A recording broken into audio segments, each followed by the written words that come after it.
peuple congolais nazali liboso na bino na profiter na suka match ya Léopard on a koloba que Baïro va tomber avec l'arme à main pour Nanine l'équipe nationale qui a été la demi-finale. Donc parmi les meilleurs, 4 meilleurs d'Afrique, Congo démocratique à Sanakati. Mais ce qui n'a pas na copier ce message, oh, la banze bomona qui même avant match betama par représentant na biso na kan ba pesa ki message ya tristesse, message il y a côté ce monde entier que ça ne va pas, on est tout. Les lots na koloba que ba beti match na douleur na motema ya bande kuna bango on va continuer toujours kokufa na est. Bravo au Léopard. Mais le peuple congolais, nous avons quelque chose de très important. Bitumbe bandi na est, batu bakufi belé, monde entier zotal. Et vous le belé côté. Ukraine, monde entier mis sur la bango na Ukraine. Ukraine n'a allé agresser. Bango nous contre Poutine. Bazo pese minduki bazo pese mbongo. Sauf Congo démocratique bakangi munoko bakangi miso comme ici le réseau salamate. Mais ce qui n'a yé na cadre éveil patriotique pour na éveiller nos consciences que tozo bundana Rwanda te tozo bundana Kagame te. Kagame c'est un criminel oyo ba Rwandais baza ko utiliser bango na occidentaux le loin moneni polele que tous au les États-Unis, tous au en France, tous au na Grande-Bretagne, tous au en Australie, tous au na ba pays nyonso ya minene, y compris Belgique. Donc occidentaux nyonso ndeba zo boma bato na est. Ndeba zali ko sala oto zali ko charger sur Kagame. Kagame azali mutu na bango o baza ko utiliser en complicité na ba fils égaré au bazali ao au bazo trahir à tout moment mboka pour te ba massacre et ça m'a toujours na est sans oublier au bazo kan c'est parfois qu'a fandi kimia azolo be lokote mais c'est Kabila c'est le cerveau moteur. Je dis bien que c'est le cerveau moteur. Oyazo pistonné bananga, oyazeliko, tout ce que vous voyez là.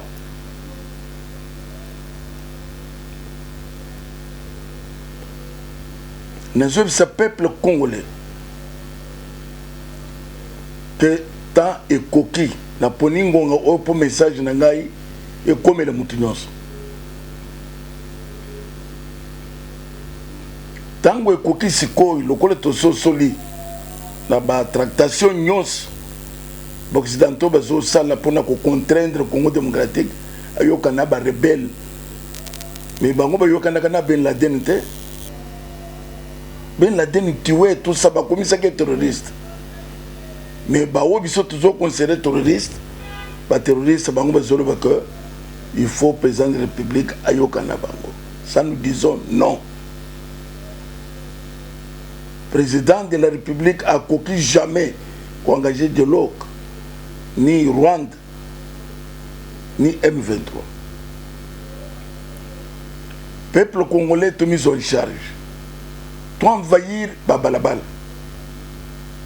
Comme Bande Konebiso, Bassana Niger, Bande Konebiso, Bassana Burkina Faso, Bande Konebiso, Bassana Bamali, pour bouter ces criminels occidentaux hors d'état de nuire.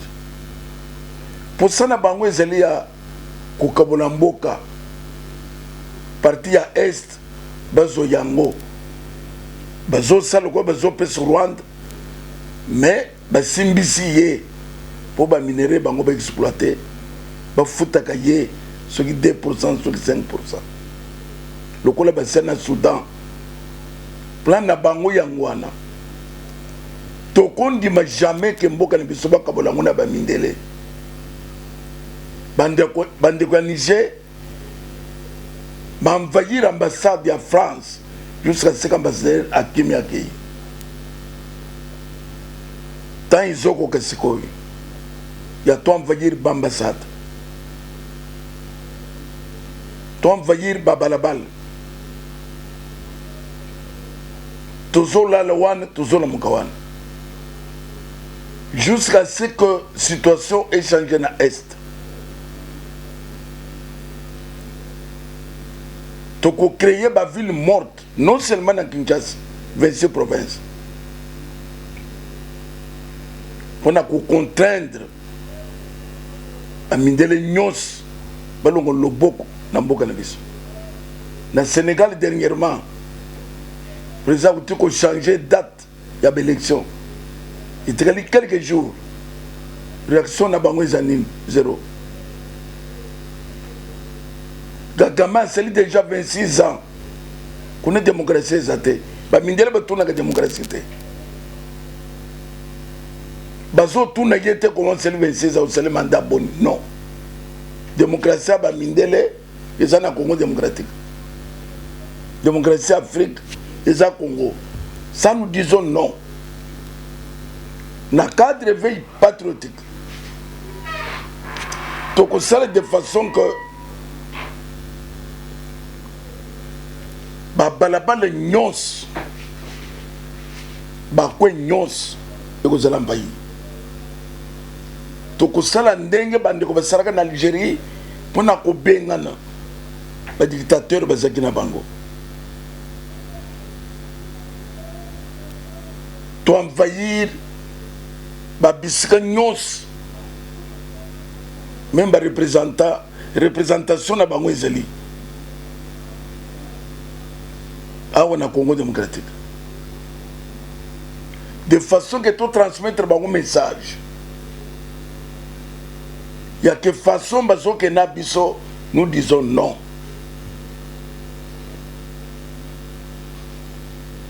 Message que le peuple congolais a dit trop, c'est trop. Batubazo bombatukuna, ils ont kakamete.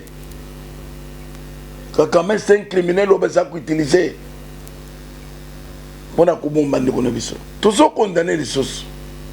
Attitude d'église, les prêtres, les catholiques. Après, pour nous faire la marche pour l'élection.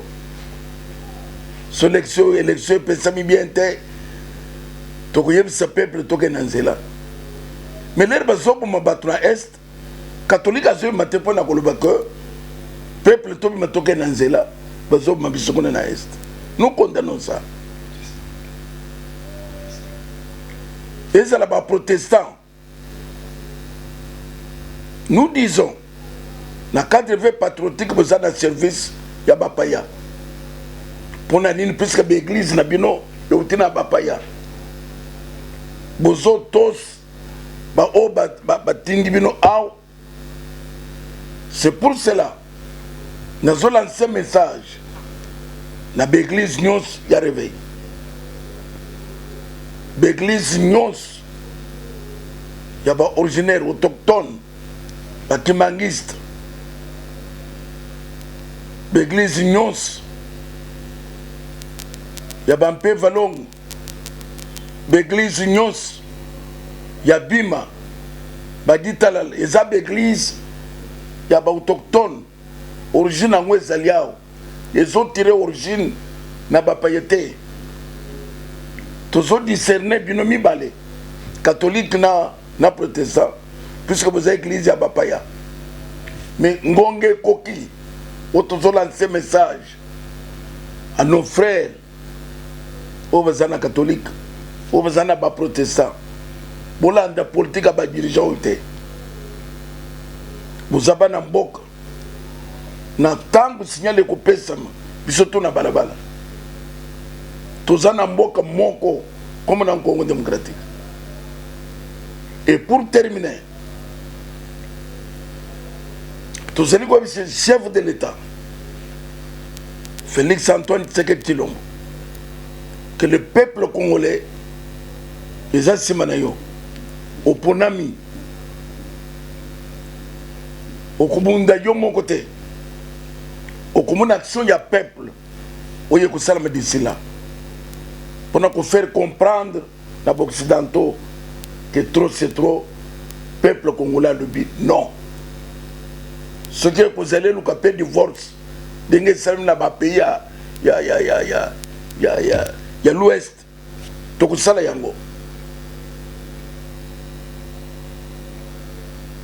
to zolo ba message na meritim na mitem